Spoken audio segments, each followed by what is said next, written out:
Assalamualaikum warahmatullahi wabarakatuh. Alhamdulillahirabbil alamin wal aqibatu lil muttaqin wa la udwana illa 'alal zalimin. Asyhadu an la ilaha illallah wahdahu la syarikalah wa asyhadu anna sayyidana wa nabiyyana Muhammadan abduhu wa rasuluhu la nabiyya ba'dah. Allahumma salli ala sayyidina Muhammadin al-fatih lima ughliqa wal khatim lima sabaqa nasiril haqqi bil haqqi wal hadi ila siratikal mustaqim. Amma ba'd. Hadratul kiram, para alim, para ulama, sesepuh bini sepuh, wabil khusus mursyiduna ilallah, guru urang sadayana, guru kita semua, Abuya Mama Gufron Al-Bantani, yang mudah-mudahan beliau selalu diberikan kesehatan, amin, diberikan panjang umur, berkah, dan selalu diberikan kekuatan di dalam mensyiarkan agama Allah. Dan juga tidak lupa kepada Raisul Ma'had Gus Asef Saifullah beserta keluarga, mudah-mudahan beliau selalu diberikan kesehatan jasmani dan rohani dan dimudahkan segala urusannya. Seluruh jajaran pengurus Pondok Pesantren Unik Nusantara Pancasila, baik cabang, pusat, dimanapun berada, para jamaah, sedulur-sedulur, baraya sadayana nu aya di Sunda, di Jawa, di mana saja, yang mudah-mudahan kita semua selalu berada dalam rahmat dan ridhonya Allah subhanahu wa ta'ala. Amin, Allahumma amin. Para hadirin, para jamaah yang dimuliakan Allah subhanahu wa ta'ala, setiap malam kita tidak henti-hentinya menyuarakan narasi ilmiah yang tujuannya adalah untuk memberikan pengetahuan, kebenaran. Kenapa saya katakan kebenaran? Karena yang kita sampaikan ini adalah berdasarkan dari referensi ulama-ulama yang secara muttafaq alaih itu disepakati oleh para ulama terdahulu bahwa mereka ini adalah orang-orang soleh, bahkan ba'duhum min auliyaillah.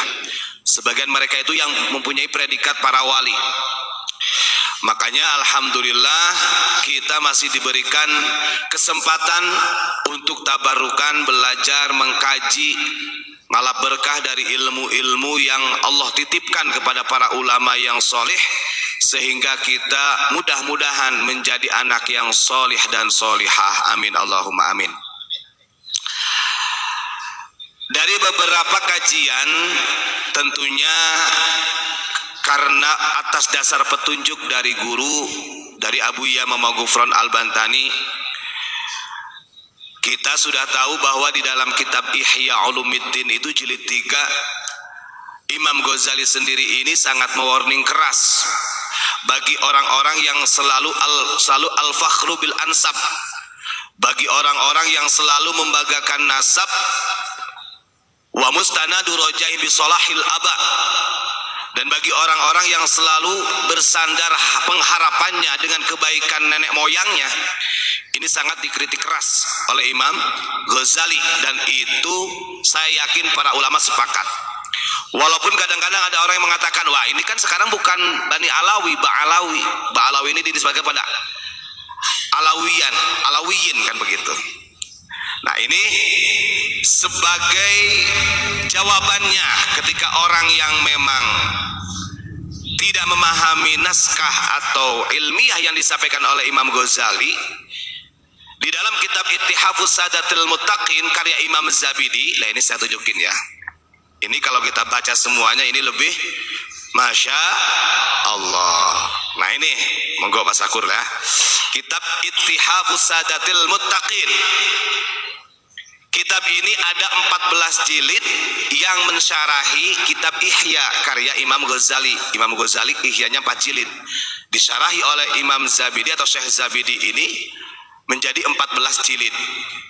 Nah, itu di belakang tuh sisanya. Kenapa ingin kita sampaikan? Karena di dalam hadis sahih Imam Tabrani kemarin sudah kita sampaikan, yang diriwayatkan oleh Salman Al-Farisi an Rasulullah sallallahu alaihi wasallam, beliau mengatakan salasatun min alamatil jahiliyah. Ada 3 tanda yang menunjukkan seseorang itu mempunyai karakter sifat daripada jahiliyah.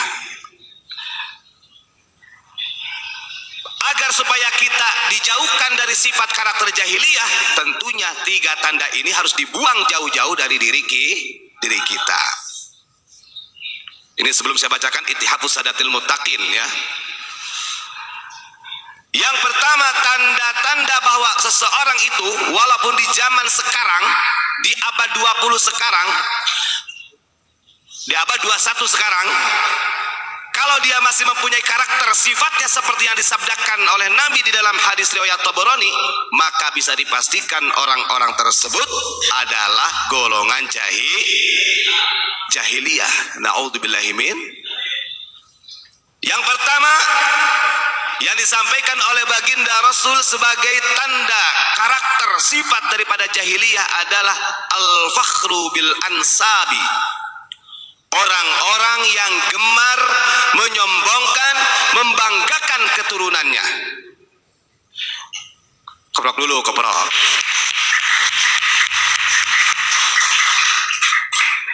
Nanti kita bagi beberapa fase ya. Kitab Ittihafus Sadatil Muttaqin ini karena memang panjang Pak, tidak cukup memakan waktu 1 jam, sebenarnya cukup.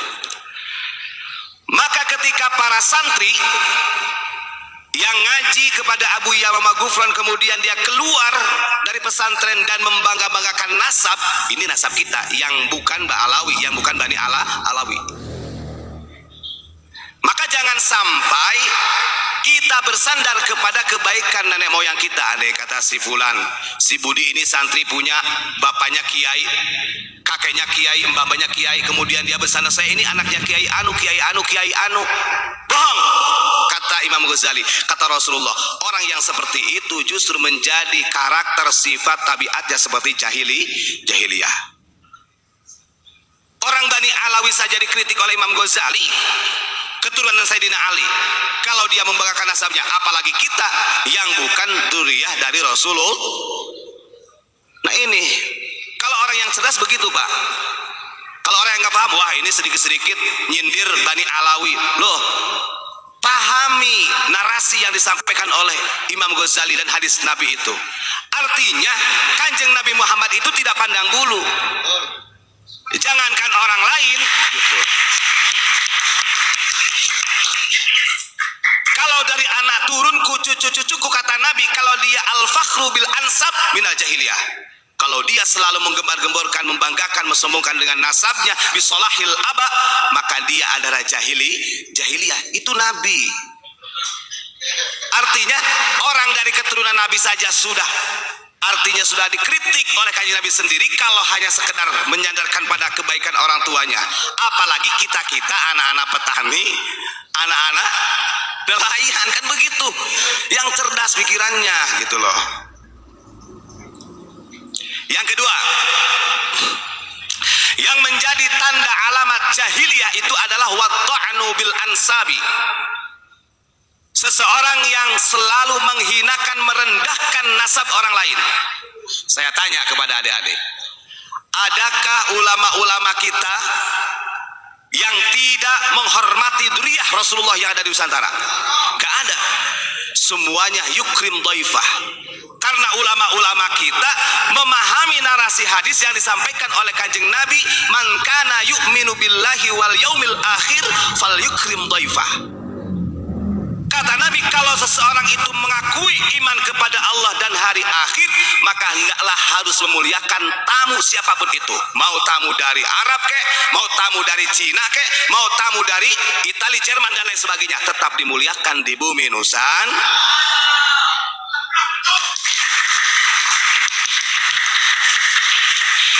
Jadi kalau berbicara tentang pengamalan hadis itu, ulama Nusantara itu lebih hebat. Gak ada satupun, sekalipun itu dulu yang menjajah, orang-orang kolonia yang datang ke bumi Nusantara tetap dihormati.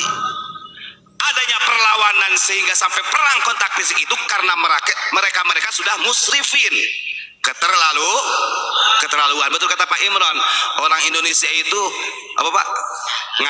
Ngalih ya, ngamuk juga. Nah itu ya. Ini hebatnya ulama-ulama Nusantara. Maka jangan di framing, yang seakan-akan pribumi itu tunduk kepada mereka. Gak bisa. Tetap. Tapi karena akhlakul karimah yang dikedepankan oleh ulama-ulama pribumi, siapapun akan selalu dihormati, dihargai di muka bumi ini. Betul apa tidak?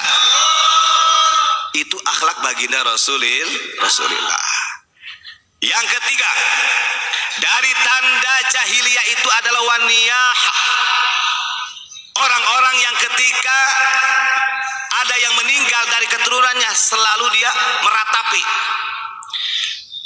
Orang-orang yang meratapi orang yang meninggal itu adalah 3 tanda daripada tanda-tanda orang jahiliyah. Baik. Setelah kita memahami daripada 3 tanda jahiliyah, kita masuk pada Kitab Dzammil Ghurur. Ini yang disampaikan oleh Syekh Zabidi dalam kitab Ittihafus Sadatil Muttaqin, karya beliau yang mensyarahi Ihya Ulumiddin.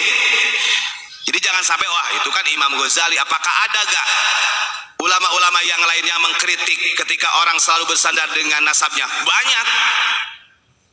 Kalau kita pahamkan, kita jelaskan, di antaranya kitab ini, kitab Ittihafus Sadatil Muttaqin. Beliau menjelaskan begini di dalam syarahnya, di dalam syarah Ihya Ulumuddin yang disebut dengan kitab Ittihafus Sadatil Muttaqin, karya Imam Zabidi, 14 jilid.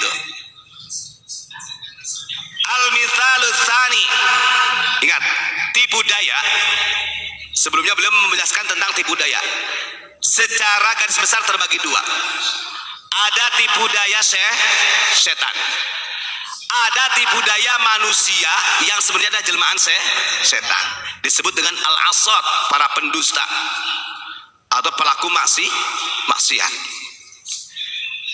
Beliau menjelaskan di dalam kitab Ittihafus Sadatil Muttaqin karya Imam Zabidi, al-mithalu tsani ghururul asati minal mu'minina billahi biqaulihim innallaha karimun wa inna narju afwah. Ada tipu daya dari manusia yang mana dia mengaku sebagai orang yang beriman kepada Allah, padahal dia adalah pendusta. Saya ulangi lagi. Tipu daya yang kedua yang paling bahaya itu adalah ketika seseorang dia mengaku mukmin, beriman kepada Allah, padahal dia ini adalah al-asad, pelaku maksiat, berdusta kepada Allah. Dengan dalih begini mereka, Allah kan maha pengampuni gitu. Allah maha mulia. Pokoknya kami ini berharap ampunan Allah. Nih saya bacakan. Di antaranya tipu daya ini adalah seperti yang disampaikan oleh Imam Ghazali, wa rubama kana mustanadu rajaihim at-tamassuka bi salahil abai wa uluwi rutbatihim. Ini biar jelas, itu lafaz ihyanya. Kalau di dalam syarahnya dalam kitab Ittihafus Sadatil Muttaqin seperti ini. Wa rubama kana mustanadu rajaihim at-tamassuka bi salahil abai wal jududi. Ini lebih mutawatir. Kata Imam Zabidi begini, memang banyak sebenarnya dari zaman dulu itu orang-orang yang gemar menyandarkan dirinya dengan kebaikan bapak-bapaknya, bahkan nenek moyangnya. Banyak seperti itu. Wa uluwi rutbatihim indan nas, karena bapak-bapaknya, kakek-kakeknya ini mempunyai martabat yang luhur di antara manusia-manusia yang lain. Dan ini kalau kita pahami, mau itu dari Bani Alawi kek, mau dari orang yang Duriyah Wali Songo kek, mau dari keturunan Tubagus kek, sekalipun itu turunan ulama-ulama Nusantara, tetap kalau ini hanya sebagai sandaran kesombongan membanggakan nasabnya, ini kena oleh Imam Ghazali, kata Imam Zabidi, gitu kan? Tapi kenapa di dalam narasi Ihya yang dicontohkan adalah kaltiroril alawiyah? Ini pertanyaannya. Ya, kita tidak menafikan, bukan hanya mereka, nasab kita sendiri pun yang dari Duriyah Wali Songo, kalau hanya sekedar sebagai mustanadu rojaihim bisolahil aba, tetap dikritik oleh Imam Ghazali.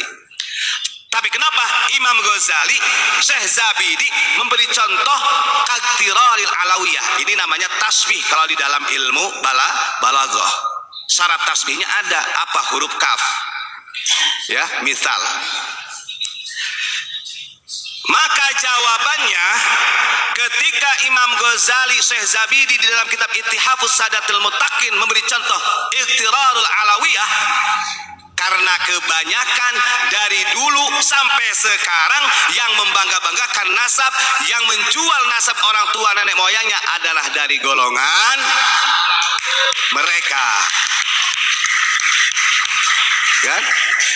Kalau di dalam Ittihafus Sadatil Muttaqin lebih jelas. Lalu siapa sih Alawiyah itu? Kemarin ada yang ngomong, wah itu kan apa sampai yang nantang saya itu yang mau ngasih mobil katanya mau debat gitu kan. Terus kemudian itu kan bukan sindiran kepada Mbak Alawi, itu kan ke Bani Alawiyah, ke anak turunnya Sayyidina Ali. Saya tanya, di Indonesia yang ngaku cucunya Sayyidina Ali melalui Hasan Hussein Bani Fatimah kepada Rasulullah siapa? Kan begitu.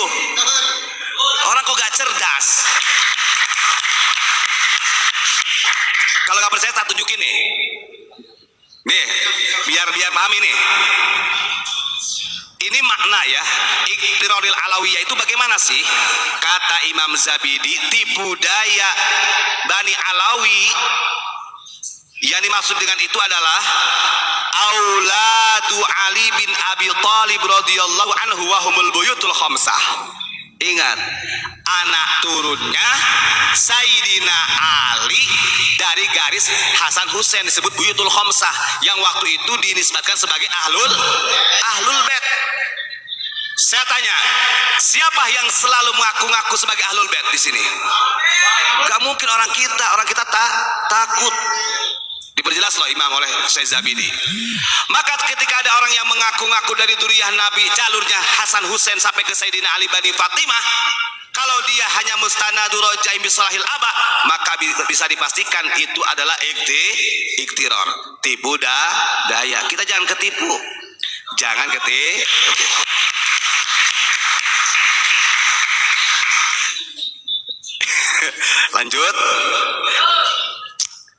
Lanjut ya. Kaktiraril alawiyati binasabihim wa mukhalafatihim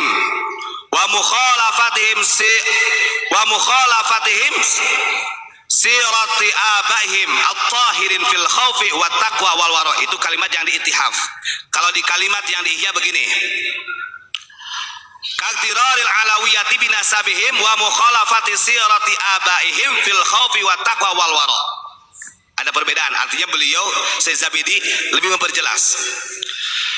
Kenapa kata Imam Zabidi sampai dikritik demikian oleh Imam Ghazali? Karena kebanyakan orang-orang yang ngaku hanya bersandar kepada kebaikan jijitnya Hasan Hussein, Sayyidina Ali sampai ke Rasulullah, kebanyakan mereka perilakunya itu sangat bertolak belakang dengan sejarah-sejarah mereka nenek moyang. Dalam hal apa? Dalam hal ketakwaan, dalam hal rasa takut khauf rojanya kepada Allah, lebih-lebih dalam hal waro. Di sini waro dijelaskan. Apa sih itu waro? Tadi saya ngobrol sama Abu Ya waktu jam berapa itu pulang ngambil kitab ini. Saya tanya, kata Abu Ya, Gus Ilyas mungkin ada tadi ya sama Gus Rijal. Coba tonton ulama-ulama kita dulu, kalau dia syiar apakah bermegah-megahan atau tidak? Mau makan saja, kata Abu Ya, mau makan mau minum itu kita harus tahu ini dari mana, makanan itu dari mana sumbernya, halal haramnya itu sedetail itu loh, untuk menghindari subhat. Yang terjadi sekarang, kata Abu Ya, orang betul-betul istilahnya syiar agama Allah tapi bermegah-megahan, babarecakan bahasanya begitu, kata Abu Ya. Itu waro. Orang-orang yang waro itu bukan hal dalam ibadahnya saja, dalam segi makanannya saja sudah hati-hati. Kita lihat dalam sejarah ketakwaan dari jid-jidnya Hasan Husain. Kita lihat khaufnya, waroknya. Saya tanya, Sayyidina Ali, beliau kita tahu dia meninggalnya terbunuh. Jawab santri. Biar tahu nih, saya kasih pemahaman. Sayyidina Hasan, cucunya Nabi, beliau wafat diracun.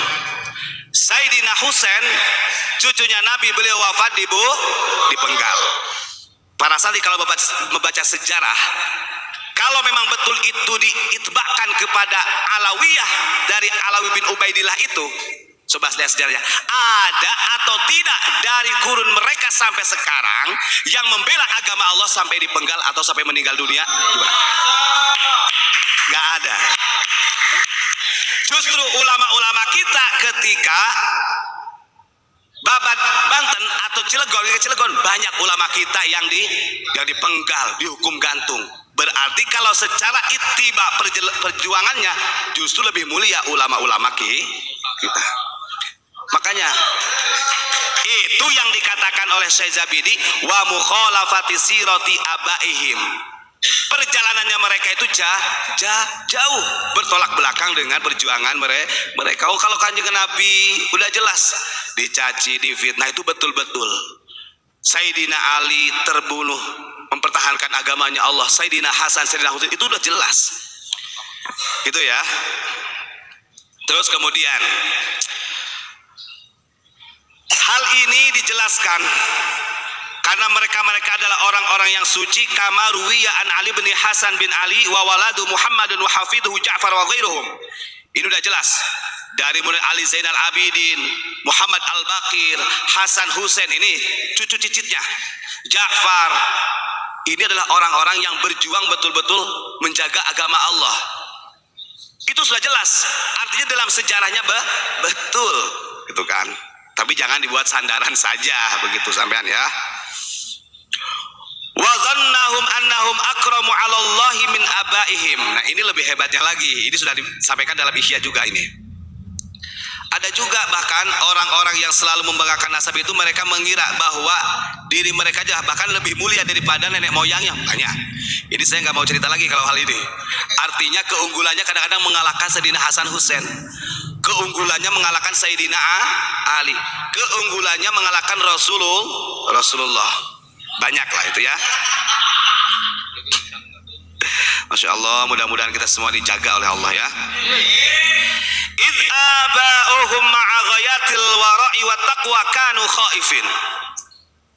Walaupun beliau dari keturunan Sayyidina Ali ini adalah orang yang punya nasab kepada Rasul, tetap mereka itu adalah orang-orang yang sangat wara', orang-orang yang takwa dan takut kepada Allah.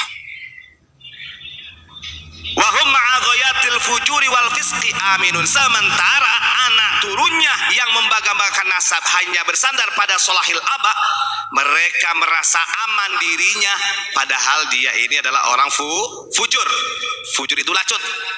Dia ini orang fasik. Na'udzubillahi min dzalik. Wa dzalika nihatul iktirar billahi faqiyasus syaitonil alawiyah. Nah, itu besok lagi lah ya. Biar kita kepanjangan. Intinya begitu. Karena ini keterangannya panjang. Ada beberapa lembar yang menjelaskan tentang dari keturunan Sayyidina Ali. Sehingga nanti kita akan paham. Oh, betul. Maka ada dalam Al-Qur'an ketika Nabi Ibrahim ini terakhir berdoa kepada Allah, akhirnya beliau mengatakan wa man tabi'ani fa innahu minni. Ini yang menjelaskan bahwa yang layak sebagai penerus kanjeng Nabi itu bukan dari garis keturunan, tapi barang siapa yang mengikuti jejakku, kata Nabi Ibrahim, maka dia adalah golonganku. Maka betul dalam hadis Nabi, kenapa harus al ulama warasatul anbiya? Karena yang menjadi jejak perjuangan kanjeng Nabi itu ada dua. Ada yang dari jalur nasab, ada dari jalur sabab atau ilmu. Dari dua